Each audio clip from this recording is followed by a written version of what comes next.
Emil, lokatöluna kannski segja ekki til hversu jafn þessi leikur var framan af, en þið missið þetta svolítið frá okkur í þriðja leikluta. Hvað gerist þá? Við svolítið bara klúðurum varnarrotation hjá okkur. Við erum að gefa vitlausum leikmönnum bara galopin skot og það bara gripið að tækifæri. Við erum að gefa vondu skotin og það bara setja skotin honni. Þannig að bara velgert hjá þeim, en við þurfum náttúrulega bara að fara betur yfir vörðin okkar. Hvernig mótiverar, klikkaði það eitthvað, mótiveringin fyrir þennan leik? Voruð þið eitthvað að hugsa að taka við titlinum á Ásvöllum?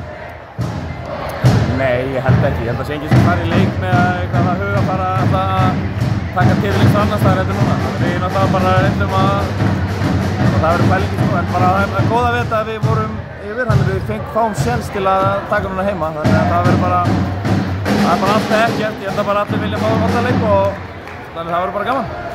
Hvað mynd þú leggja áherslu fyrir Oddaleikinn? Aðeins að breyta kannski bara varnar áherslum sem að mér fannst klúðrast í dag. En svo líka bara orkustig, við vorum að klikka úr layupum, við vorum að klikka úr opnum fristum og við getum gert bara betur þar. Þannig að við komum bara tilbúna með sjálfstraust og á fullu, þá bara vinnum við næsta leik. Takk fyrir þetta Emil og gangi ykkur vel. Takk fyrir.